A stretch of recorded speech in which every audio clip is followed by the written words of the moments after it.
Sorry, not sorry, but I'm tired of the boss babe era. Like, I'm sick and tired of it. I'm tired of these women calling themselves boss babes, and then here they are, dysregulated, bloated, insecure, and complaining about their life and not being able to sleep at night.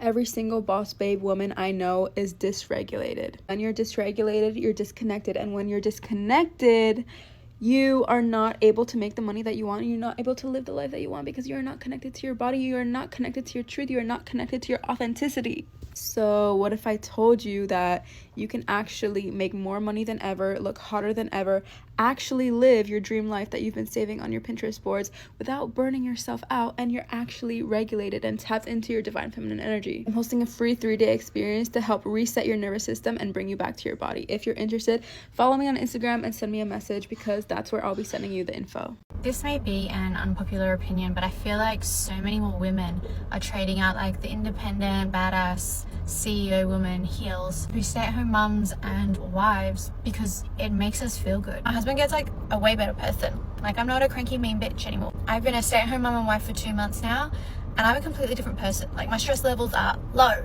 I am happy, I am free, I am having so much fun.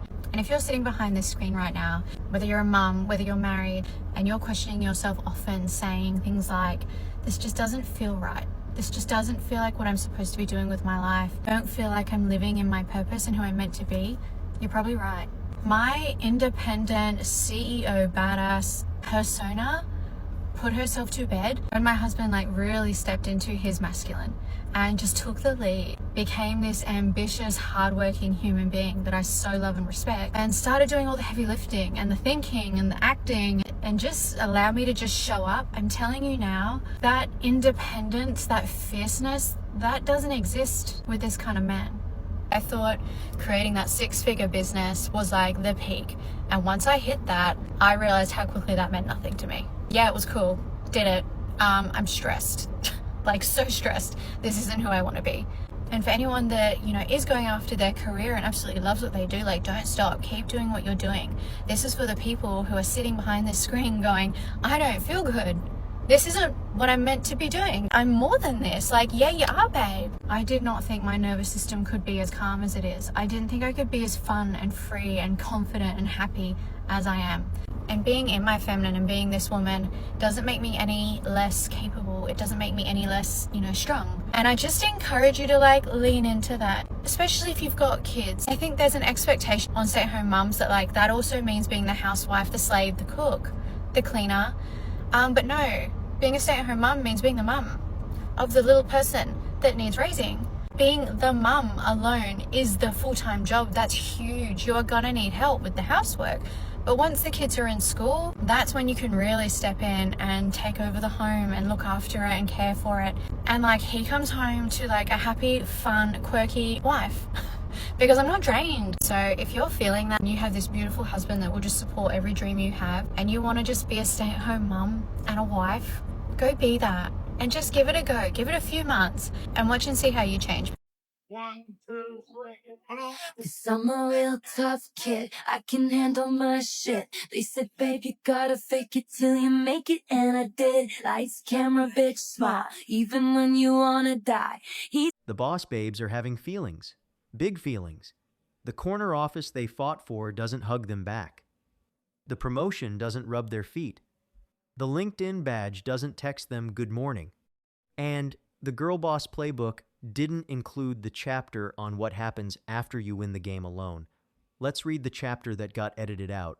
I just read an interesting article that was shared with me in the New York Times called From Girl Boss to No Boss. First of all, the girl boss title I didn't appreciate. I think we should not be using the term girl and boss together. It's about strong women in leadership roles, and the corporate world needs women in leadership roles. And what's happening, though, is that the corporate ladder climbing, the hustle, the lack of work-life balance, and the fact that flexibility has been pulled away in a lot of cases back to the office full time, what it's doing is it's killing the ability for women in particular to balance and blend their work and personal lives. And they have an either or choice. Do I keep climbing this ladder and burn myself out? Or do I make an intentional career pivot and get off that broken ladder? So really interesting article. I'm curious what you think about this trend, but in my humble opinion, losing strong female leaders is not going to make the workplace better. She said it. Finally. Independence is overrated. 10 years too late, but welcome to reality. The words are worth something. The timing is worth less. The words won't rewind a decade. I fell for the boss bitch, the like, I could do everything by myself, that hyper independent bullshit. And I'm 31 now, and I still don't have kids. I still don't have a family. I was focused on trying to get after the bag and all this. Yo, what? I'm in a place now in my life where I'm reevaluating everything. My values, my perspectives, what I really want in the future. And what I really want is a family. I feel like social media or just everything around us, society in general, wants to push that the woman is the future. No, the family is the future. There are so many women that are going to be in this situation because they have been lied to. And there are a lot of men out there that want to have families that have been trying to say this. They have been trying to say that they just want a woman that is loving and caring in nature. They don't care if you're a boss babe. If anything, unfortunately, it might work against you. Now, for this woman, she's come to that realization with plenty of time. I think she's going to find what she wants. I felt a lot of shame, and it was a very interesting process to come to terms with the fact that I was not career driven. I think it's really important though to unpack and kind of dismantle that shame because it can actually do a lot to your mental health and your confidence. It can also make conversations with other people really difficult. I remember always feeling like I had to try to prove myself and explain myself, which I've entirely stopped doing. The reality that I feel now is that it's perfectly okay to be career driven. I'm not fighting back against that mentality and I'm not fighting back against that reality. However, I am choosing to withdraw myself from it. It doesn't mean that money doesn't matter to me. It just means that career success is not at the forefront of my life. And what I mean by withdrawing myself from that race is essentially just slowly dismantling the shame that I feel and not feeling like I have to necessarily have something to contribute to every single career-related conversation and just letting myself and others be kind of uncomfortable in those conversations. She admitted it on a podcast. I thought being successful would be enough. It's not. It was never going to be. A woman in her 30s was designed to be somewhere between a husband and children, not a KPI dashboard. The design document has been around a while. She just didn't read it. I think I shot a little too close to the sun with this makeup look today. I Snapchatted my friends and family saying, oh my god, I love this crying makeup trend. And they all responded asking if I was okay. I think I popped off a little too hard. I do also Snapchat them crying all the time though. So in their defense, it wouldn't be out of the ordinary. I am 30 years old and I have never had a boyfriend. Let me tell you guys one thing. It is that being single is not scary. I made this video recently to this trending sound. It was like, cheers to Emily, always the bridesmaid, never the bride. I made the caption like, this is what it feels like to be 30 years old and never having had a boyfriend. Well, yes, it does feel like that a lot of the times. You know, you watch your friends and people get into relationships, get out of relationships, find new relationships. Meanwhile, you're mostly just like the third wheel or in failed situationship after situationship. Of course, yes, that can make you feel lonely or it can be upsetting. Like, I get that, trust me. Even like a kick to the ego sometimes because you're like, why is this not happening for me? I've seen so many comments on that post like, oh my gosh, like I'm terrified that this is gonna be me. Like, oh my gosh, I'm so scared. I feel like in society, we look at like being in a relationship as like you won at life. Really think about it. Is it though? Of course, yes, it's nice to find, you know, your partner and like fall in love and all of that, especially in this economy.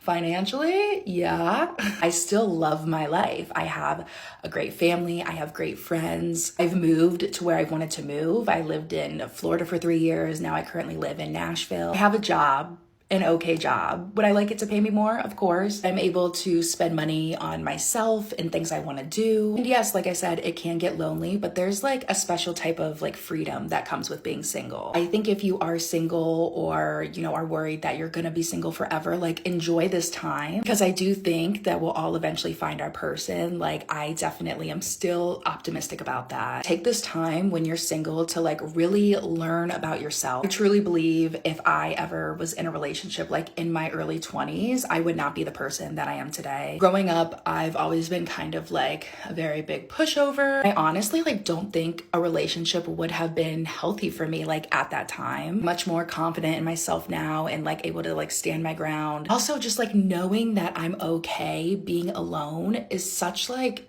it's really a nice feeling to have, because I know that I don't need anybody else but myself. I don't know, I feel like our generation and stuff just worries so much about finding someone to spend their life with. Like if you don't have that, then like you haven't fully succeeded in life. Yeah, I just want the takeaway of this video to be that like being single is not scary. Do not be scared of being single. I just like ranted for 3 minutes. But anyways, as always, I love you guys. Bye. Late 30s, impressive resume, empty home. She calls herself focused. A wise observer might call it something else, a strategy with a deadline, and the deadline passed. I didn't set out to write a book.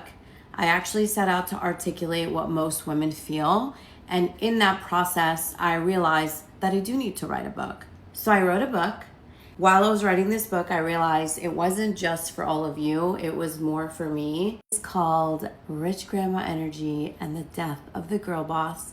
It launches on February 7th. I am so excited to have all of you read it and share it, because it's a work of love for all of you, and I hope you get out of it all of the things that I want you to get out of this book.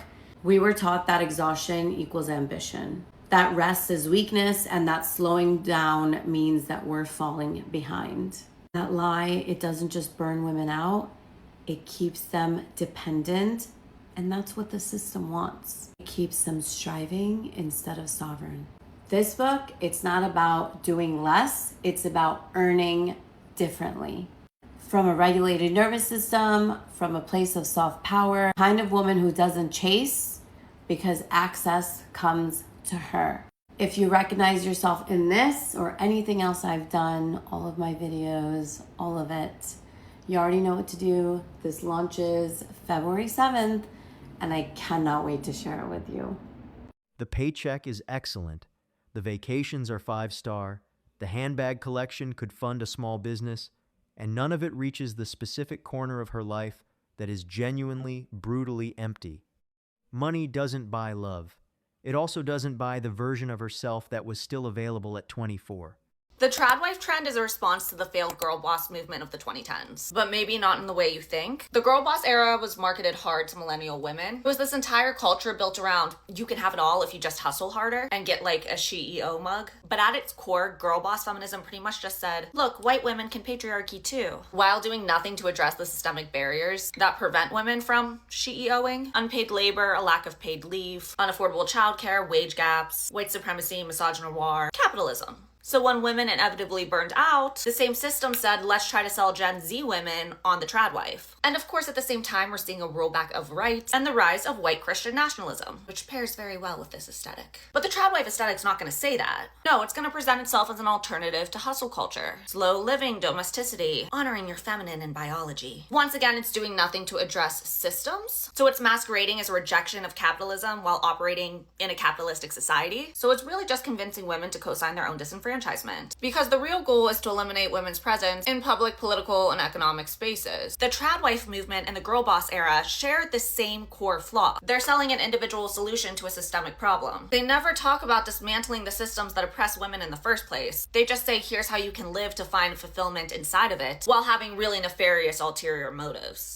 The regret shows up at around 36, right on time, right when the career is stable and the body starts sending different signals. The career doesn't send signals, the body does. The body is saying what the career can't, that there was supposed to be something else here. There are 5 reasons that I knew I was done being a girl boss. My name is Hemley. I'm an author of a debut novel that's coming soon. I'm also a marketing and advertising professional, and I am ready to talk about death to being a girl boss. Okay, number 1, I realized that I had spent my entire career seeking approval and seeking validation from other people. I was looking to them to see my value, to recognize and acknowledge it. And it's taken me this long to realize that I am valuable, and the most important person that needs to understand that and recognize that is me.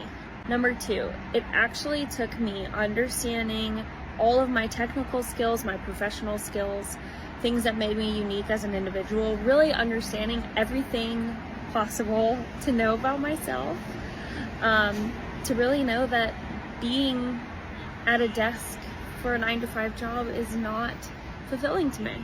And I think you have to go through that exercise to really understand what fulfills you and what doesn't. Number 3, I really had to learn about who I am as a person beyond my professional skill set. So I've used tools for years like the Enneagram. I've lately tapped into the Human Design Experiment, all different types of tools and exercises and resources to really understand what are my strengths, what are my weaknesses, what motivates me, what's important to me, what types of relationships do I need in my life. Those things really help me understand I don't want to be the hustle bustle, competing with men, competing with other women, girl boss that the world, I think, expects of us, especially modern feminism. Number 4, burnout.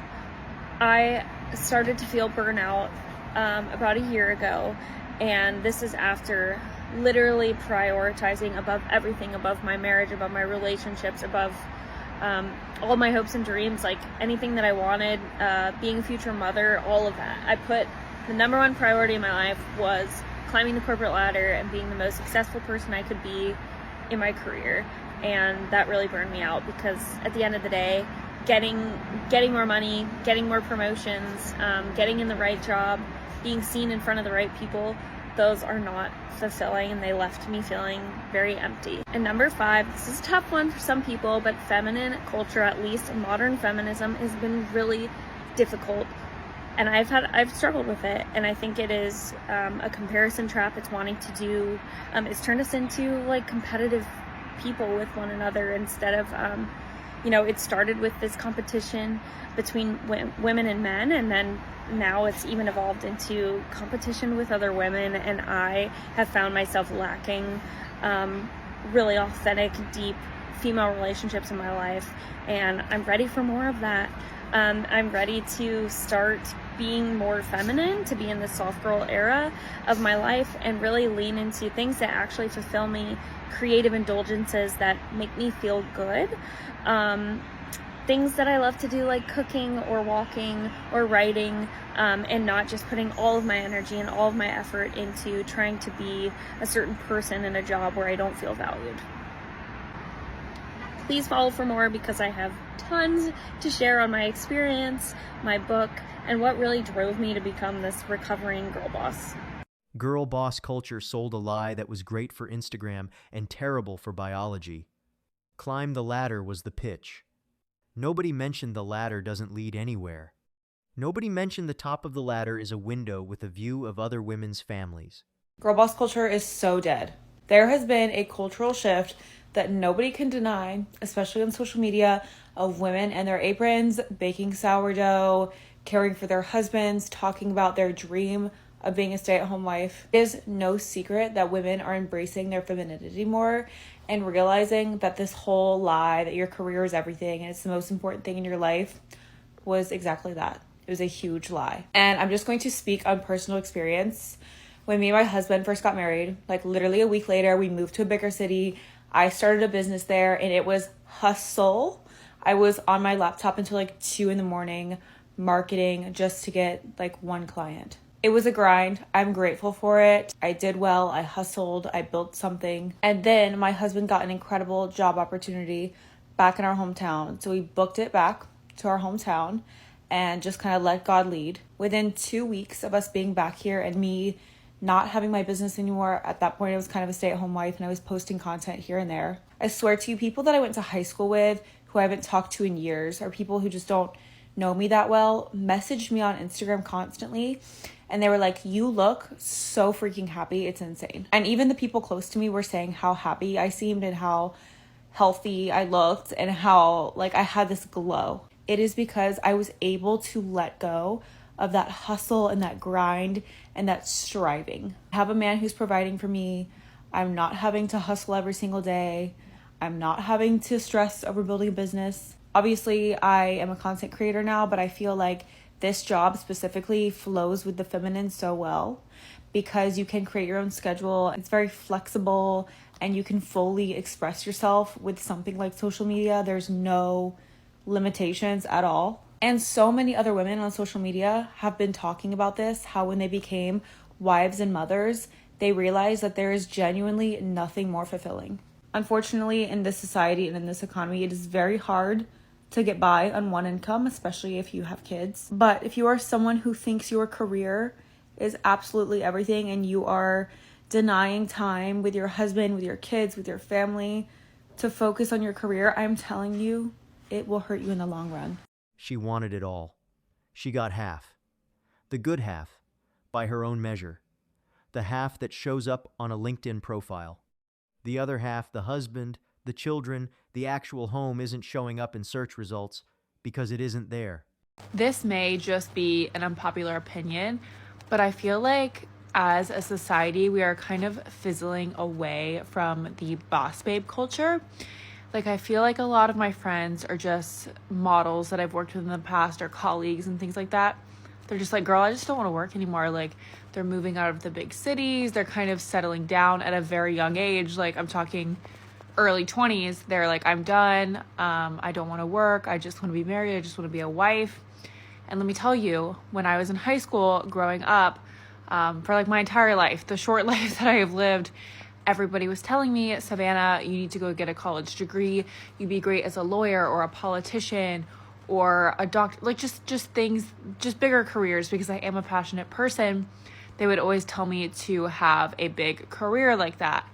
And I always thought that I would be doing something like that. I wanted to be a criminal defense attorney for the longest time, which takes a lot of work and it's a lot of school. And then I got married at 18. And when you marry somebody who provides for you and is very masculine and you can just turn your brain off around them, it changes your entire mindset. Like, I don't even know the girl from 2 years ago that wanted a career so badly and was such a hustler.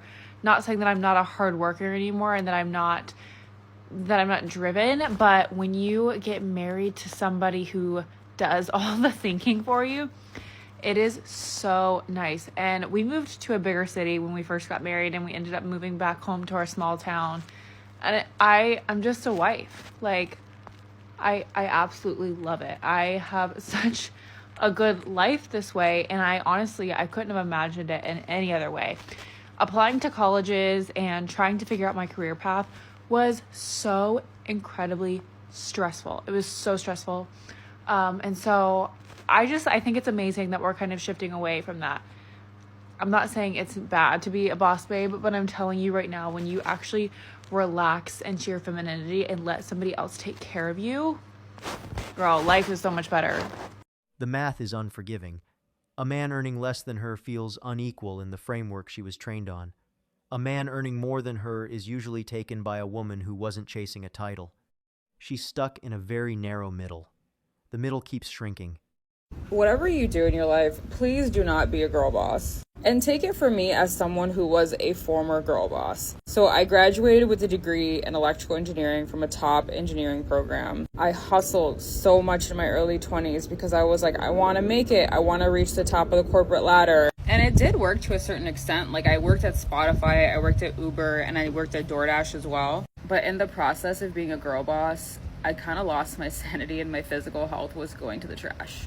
I developed PCOS as a result of not taking care of myself, and it took me almost a year and a half to kind of get rid of my symptoms. And I still kind of struggle with it from day to day. And now that I'm just like a stay-at-home girlfriend, I just work out whenever, I freelance, and I kind of live life on my own schedule. And also my quality of life is so much better because I have a man who has provider energy, actually cares for me, has a problem-solving mindset, and he's just a man. Like, it's so hard even nowadays to even come across men who are actually men because I don't know what happened in this, what they put in the water or something, but now these men are like acting like women and it doesn't make any sense. But yeah, just don't be a girl boss. Take it from me as a retired girl boss. It's not worth it. She started trying to date seriously at 34. The men she wants are either married or aren't interested in her demographic. The men who are interested are the ones she would have dismissed at 24. The menu hasn't changed. The kitchen closed 2 sections of the menu. She's trying to order from the closed section. Silent regret of the boss babe era. By 2030, nearly half of working women are going to be projected as unmarried and childless. Not because they failed, not because they're not capable, but because they followed the feminism plan that they were given. From the early 20s, many women were told the same thing. Focus on school, build a career, be independent, relationships can wait, family can wait.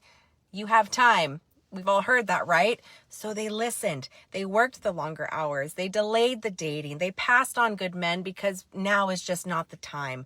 Maybe they put their relationships on hold because the success felt too urgent in the moment. Now, in your late 20s and early 30s, it works, right? You feel empowered, stable, validated, in total control. Psychology shows a shift that often happens in the late 30s, not because your ambition was wrong, not because success is bad, but because fulfillment does not follow the corporate timeline. That's when the realization hits you, and it hits you hard. I've been grinding since my early 20s. I did everything right. I have security. I'm financially stable. And I'm alone. And this is the part that doesn't really get talked about that much. Achievement gives dopamine, right? It's short term. It eventually fades, but connection creates meaning, and meaning lasts. And there's decades of research that show after basic financial stability, more money stops increasing long-term happiness. What does predict life satisfaction is close relationships, partnership, family, and a shared purpose. But biology doesn't negotiate with culture. Attachment does not wait forever, and men who want families don't pause their lives indefinitely. That's why this warning doesn't land at 30. The cost doesn't show up right away. It shows up later, and sometimes when it's too late. This is not anti-career. It is sure as hell not anti-independence, and I am not shaming women. I'm just telling the truth here, okay? You can build success. You can build wealth. You can build power. Just do not let anybody convince you that everything can be postponed without consequence, because that's not true. Some doors close to punish you. They close because time moves forward. You still have time, just not as much as you were told. The career doesn't spoon. The title doesn't open the car door. The salary doesn't bring soup when you're sick. These things have been known by every generation of women before this one. This generation had to discover it the hard way. The discovery is happening now, publicly, on TikTok. Including, the data is in. Independence is fine. Independence is even admirable. But independence alone, with no family, no partnership, no real community that's a quiet apartment with a great view of nothing, most of them are arriving at this conclusion too late to do anything about it. Fellas, stay focused, build hard, choose carefully. The woman worth marrying isn't making content about her job title at 34. Know that you are good enough. Please don't give up when things get tough. I know. Won't you please stay?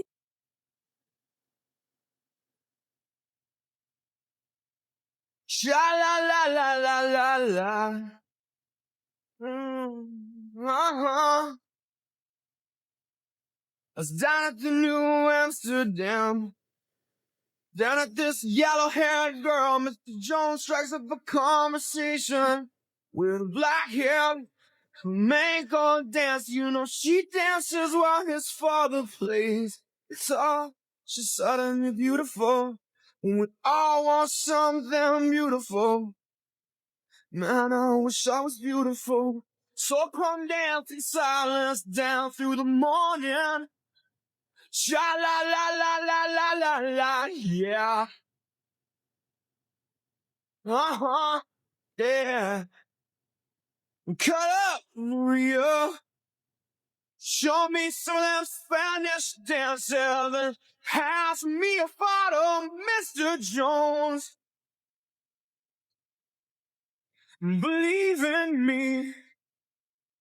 Help me believe in anything. 'Cause I wanna be someone who believes. Yeah.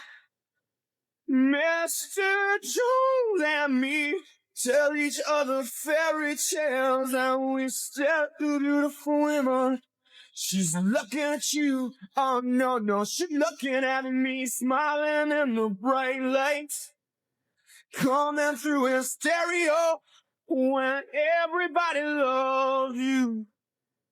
You can never be lonely while I'm gonna paint my picture. Director title, corner office. $180K salary. Lexus in the garage. Peloton in the bedroom.